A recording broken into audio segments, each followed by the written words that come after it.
नमस्कार साथियों, अस्सलाम वालेकुम। आप सभी लोगों का हमारे online YouTube channel UP Urdu GS academy पर बहुत बहुत स्वागत है। साथियों, आपके जीआईसी उर्दू के सिलेबस में जो अगले गज़ल गो शायर हैं मोमिन, या से गाना हमने बताया, फिराक बताया, मोमिन बता दें तो ये पूरा हो जाएगा ख़त्म। तो मोमिन आज आप देख लीजिए, आपके जीआईसी के उर्दू के सिलेबस में जो गज़ल गो शायर हैं मोमिन, उनके बारे में आज हम पढ़ेंगे। हालांकि मैं आपको वो 55 सवालों का एक टेस्ट करवाने वाला हूँ, लेकिन सोच रहा हूँ कि पहले आपको पढ़ा दूँ फिर टेस्ट करवाऊँ। तो इस क्लास के बाद हम अगली क्लास जो है, तुरंत अगली क्लास हम टेस्ट करवाएंगे। तो चलते हैं मोमिन खां मोमिन की तरफ और जो है समझते हैं, इनके बारे में जानते हैं, इनके अदबी खिदमात के बारे में जानते हैं, इनकी ज़िंदगी के बारे में जानते हैं, पढ़ते हैं। तो पहला पॉइंट है, नाम मोहम्मद मोमिन खां। इनका जो असल नाम है पूछ लिया जाता है कि मोमिन खां मोमिन जो हैं, इनका असल नाम क्या है। तो नाम मोहम्मद मोमिन खां, तखल्लुस ये मोमिन इस्तेमाल करते थे, तखल्लुस मोमिन इस्तेमाल करते थे। फिर है दूसरा पॉइंट कि मोमिन 1215 हिजरी यानी कि 1800 ईस्वी में दिल्ली में पैदा हुए थे। 1800 ईस्वी में दिल्ली में पैदा हुए थे। एक एक पॉइंट आपके लिए ज़रूरी है, नोट भी करते रहिए तो बहुत आपकी मेहरबानी होगी। और अगला पॉइंट है कि मोमिन की वफ़ात 1268 हिजरी यानी 1852 ईस्वी, यानी पैदा हुई है 1800 ईस्वी में दिल्ली में, और इनका इंतकाल भी दिल्ली में ही हुआ, लेकिन 1852 ईस्वी में हुआ। ठीक है। और दिल्ली दरवाज़ा के बाहर शाह वली अल्लाह के ख़ानदानी कब्रिस्तान में दफन हुए। तो ये चीज़ आपको देखना बहुत ज़रूरी है कि दिल्ली दरवाज़ा के बाहर शाह वली अल्लाह के ख़ानदानी कब्रिस्तान में दफन किए गए। तो ये इम्पोर्टेंट लाइन है आपके लिए। तो अगला पॉइंट है कि मोमिन की मौत कोठे से गिरने की वजह से हुई थी। तो पूछ लिया जाता है कि मोमिन की मौत कैसे हुई। जैसे कभी कभी जो है पूछ लिया जाता है कि एक आप लोग शायद जानते होंगे कि जो हुमायूं थे, तो हुमायूं की मौत कैसे हुई थी। उन्होंने जो है एक दीन पनाह एक जो है उनका किताब वहाँ पुस्तकालय था, तो उसकी सीढ़ियों से उतरते हुए गिर पड़े थे, तो उनकी मौत हो गई थी। तो ये पूछ लिया जाता है, हिस्ट्री में कई बार पूछा गया है। उसी तरह से उर्दू में देखिए कि मोमिन की मौत कोठे से गिरकर हुई थी, ये आप ध्यान में रखिएगा, पूछ लिया जा सकता है कि मोमिन की मौत कैसे हुई थी, कोठे से गिरकर। तो अगला पॉइंट है कि मौत से चंद महीने पहले मोमिन कोठे से गिर पड़े थे। कुछ महीने पहले मोमिन कोठे से गिर पड़े थे, जिसकी वजह से हाथ पांव टूट गए थे। सोचिए कि कोठे से गिर गए थे, हाथ पांव दोनों टूट गए थे। इस हादसे की तारीख कही जो आखिरकार मौत की तारीख भी साबित हुई। जो इस हादसे की तारीख थी वही आखिरकार मौत की जो है तारीख भी साबित हुई। और ये उनके मज़ार पर कंदह है। तो हाथ पांव टूट गए थे, देखिए। तो इस चीज़ को आप ध्यान में रखिएगा कि इनकी जो मौत हुई थी वो कोठे से गिरकर ही हुई थी। हालांकि ये तुरंत उसी टाइम ऑन द स्पॉट इनकी मौत नहीं हुई, लेकिन कुछ महीने पहले ही इनके हाथ पांव टूट गए थे। वजह यही बनी कि ये कोठे से गिर गए थे। तो अगला पॉइंट है कि मोमिन के वालिद का नाम क्या था। तो मोमिन के वालिद का नाम ग़ुलाम नबी खान था, ग़ुलाम नबी खान था। तो अगला पॉइंट है कि मोमिन का ख़ानदानी पेशा तबाबत था। ख़ानदानी पेशा क्या था? तबाबत था। ठीक। फिर हकीम ग़ुलाम नबी खान के मुर्शिद शाह अब्दुल अज़ीज़ ने मोमिन की पैदाइश पर कान में अज़ान दी थी। पूछ लिया जा सकता है कि मोमिन की पैदाइश पर उनके कान में अज़ान किसने दी थी। तो आप बताएंगे कि शाह अब्दुल अज़ीज़ ने मोमिन के कान में अज़ान दी थी। बहुत ही महत्वपूर्ण ये क्लास है, अहम है, तो आप लोग पूरा क्लास देखिएगा। फिर है मोमिन नाम तजवीज़ किया था किसने? यही जिन्होंने जो है कान में अजान दी थी शाह अब्दुल अजीज़ ने, इन्होंने ही मोमिन नाम तजवीज़ किया था। हालांकि घर वालों ने हबीबुल्लाह नाम रखा था। तो ये पूछा जा सकता है कि मोमिन के घर वालों ने कौन सा नाम रखा था। ऐसे ऐसे क्वेश्चन बन के आ सकते हैं, क्वेश्चन कहीं से भी पूछा जा सकता है। घर वालों ने हबीबुल्लाह नाम रखा था, लेकिन जो शाह अब्दुल अजीज़ थे जिन्होंने इनके जो है मोमिन के कान में अजान दी थी, इन्होंने तजवीज़ किया था मोमिन। तो अगला पॉइंट है कि मोमिन ने अरबी शाह अब्दुल कादिर से और अरबी इन्होंने शाह अब्दुल कादिर से और तिब अपने वालिद हकीम ग़ुलाम नबी से, ग़ुलाम नबी खां से पढ़ी थी। अरबी पढ़ी थी अब्दुल कादिर से और तिब पढ़ी थी अपने वालिद हकीम ग़ुलाम नबी खान से। तो एक एक पॉइंट को ध्यान में रखिएगा, सभी पॉइंट इम्पॉर्टेंट हैं। मोमिन रियाजी, नजूम, मौसीकी और शतरंज में भी महारत रखते थे। पूछा जा सकता है कि मोमिन इनमें से कौन से काम में महारत नहीं रखते थे। तो आप जब जानते रहेंगे कि किस किस काम में ये महारत रखते थे तभी तो लगा पाएंगे। मोमिन रियाजी, नजूम, मौसीकी और शतरंज में महारत रखते थे। फिर अगला पॉइंट है मोमिन को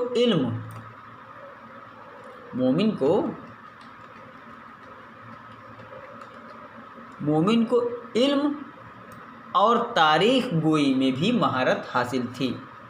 अगला पॉइंट है मोमिन जो हैं वो लिखा हुआ है कि मोमिन मसलकन ये वहाबी थे और हाफिज़ कुरान भी थे। ये वहाबी थे और हाफिज़ कुरान भी थे। देखिए ये लिखा हुआ है, मसलकन ये वहाबी थे और हाफिज़ कुरान भी थे। मोमिन ने 2 शादियां की थी। सोचिए, मोमिन ने 2 शादियां की थी। बहुत ही आराम से इसीलिए पढ़ा रहे हैं कि आप लोगों के समझ में आता रहे, और हर क्लास हम आराम ही से पढ़ाते हैं। पहली शादी 1833 में एक ज़मींदार ख़ानदान की लड़की से हुई। पहली शादी इनकी 1833 में, पहली शादी इनकी 1833 में एक ज़मींदार ख़ानदान की लड़की से हुई, लेकिन निबाह न हुई, निबाह नहीं हो पाया और अलहदगी मतलब अलग होना पड़ा। फिर अगला है कि मोमिन की दूसरी शादी ख्वाजा मीर दर्द के ख़ानदान में हुई। पहली शादी तो 1833 में एक ज़मींदार की लड़की के ख़ानदान के हुई थी, निबाह नहीं हो पाई और अलग हो गए। और दूसरी शादी ख्वाजा मीर दर्द के ख़ानदान में हुई। इनसे एक लड़का अहमद नसीर खान और एक लड़की मोहम्मदी बेगम बकीद हयात रहे। ठीक है। तो अगला पॉइंट है मोमिन की माशूका का नाम इनकी माशूका भी थी। देखिए, मोमिन की माशूका का नाम इमल फातिमा और तखल्लुस हिजाब था। इनकी ये माशूका थी। वाह, कोई बात नहीं, चलते हैं अगले पेज पे।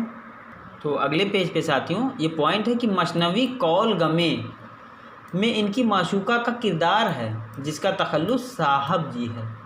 तो पूछा जा सकता है कि इनकी माशूका का किरदार कौन सी मसनवी में है, तो कौन सी मसनवी में है, तो आप क्या कहेंगे, कौल गमे में है। तो अगला पॉइंट है मामला बंदी मोमिन के कलाम का ख़ास वसफ़ है। मामला बंदी इनके कलाम का ख़ास जो है वसफ़ है। तो अगला पॉइंट है कि मोमिन की गज़लों का दायरा हुस्न व इश्क तक महदूद है। एक एक पॉइंट देखते रहिएगा कि मोमिन की गज़लों का दायरा जो है वो हुस्न व इश्क तक महदूद है। अगला पॉइंट है मोमिन सनात मक्र शायराना के मौजिद हैं। पूछा जा सकता है कि जो है मोमिन सनात मक्र शायराना के मौजिद हैं, इसको ध्यान में रखिएगा। तो अगला पॉइंट है मक्र शायराना के मौजिद हैं, ध्यान में रखिएगा। मोमिन अपने तखल्लुस को माना खैर अंदाज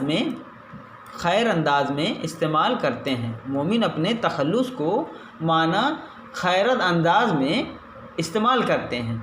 तो अगला पॉइंट है मोमिन की गज़लों में इश्किया जज्बात का इजहार रंगीनी और शगुफ्तगी पैदा कर देता है। तो ये मोमिन की कुछ खुसूसियातें हैं जो अभी तक हम पढ़ रहे थे।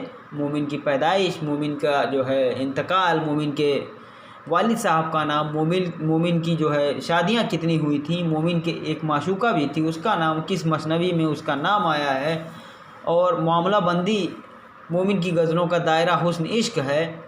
मोमिन सनात मक्र शायराना के मौजूद हैं। मोमिन अपने तखल्लुस को माना खैर अंदाज में इस्तेमाल करते हैं। मोमिन की गज़लों में इश्किया जज्बात का बरमिला इजहार रंगीनी और शगुफ्तगी पैदा कर देता है। तो ये सब आपने जो देखा वो मोमिन के बारे में खुसूसियात हैं। फिर चलते हैं मोमिन के शागिर्द के बारे में। मोमिन के जो शागिर्द थे उनके बारे में पूछ लिया जाता है कि मोमिन के कौन कौन शागिर्द थे। तो पहला तो शेफ्ता थे, मीर हसन थे, तस्कीन थे, मीर गुलाम अली, वहशत थे, असगर अली ख़ान थे और नसीम।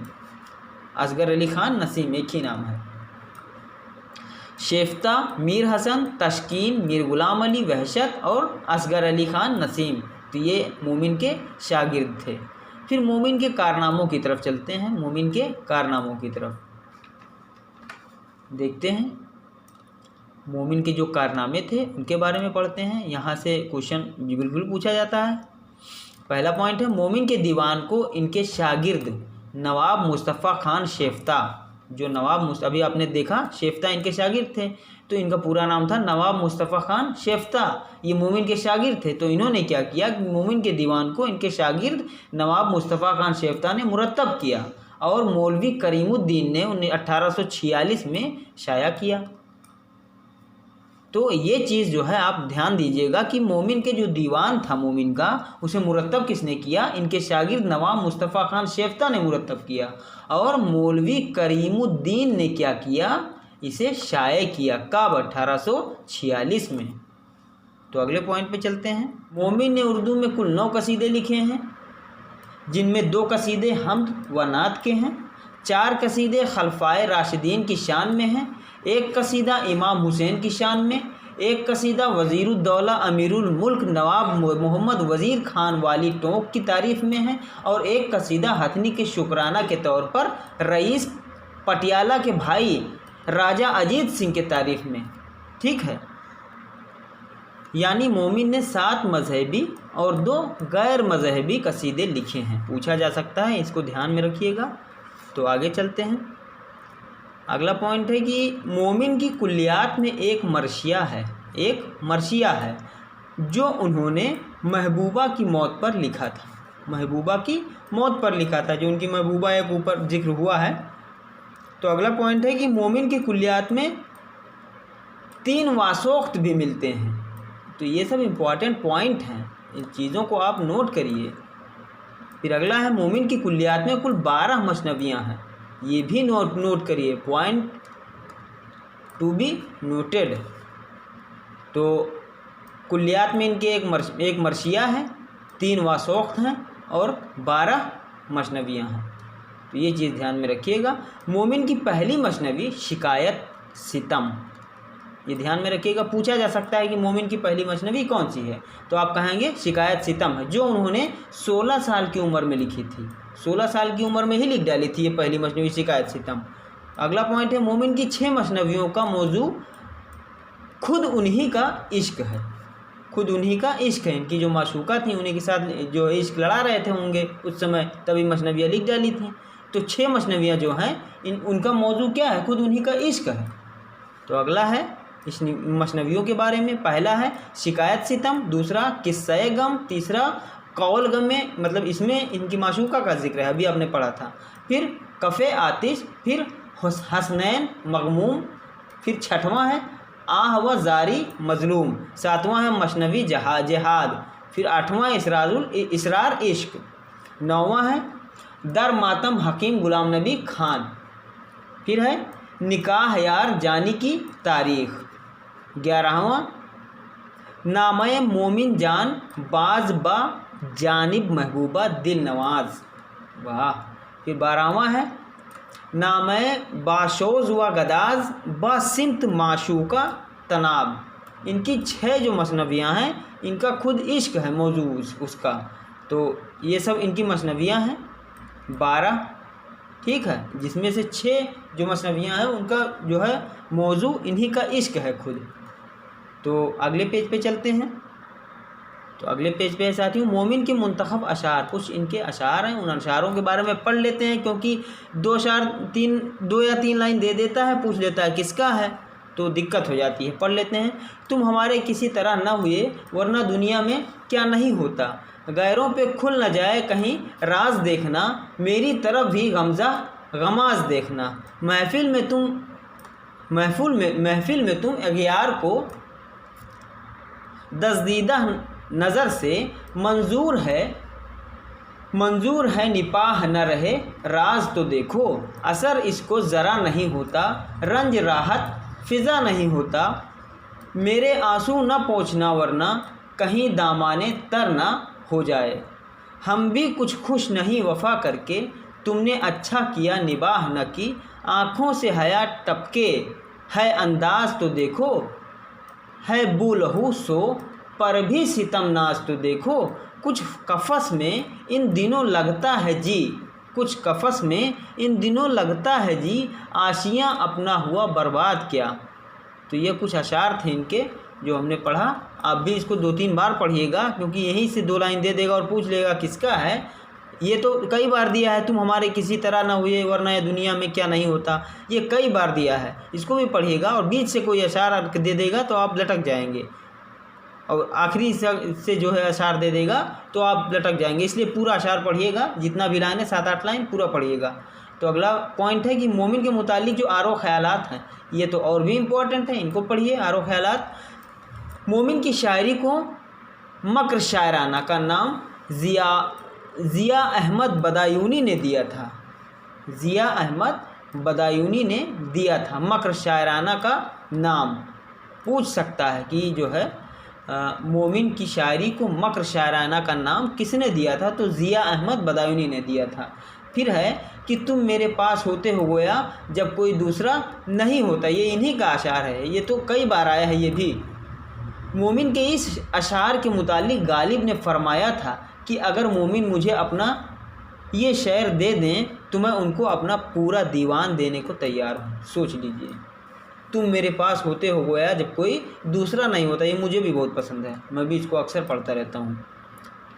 फिर अगला पॉइंट है, सादत खान नासिर ने मोमिन को मसीही नफस, हकीम बेनज़ीर और शायर बेअदील कहा है। किसने? सादत खान नासिर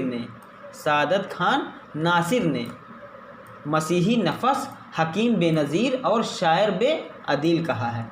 तो ये ध्यान में रखिएगा कि कौन किसने कहा है। इसने जो सादत खान नासिर है, इन्होंने 3 चीज़ें कही हैं, ये तीनों चीज़ें आप पढ़िएगा।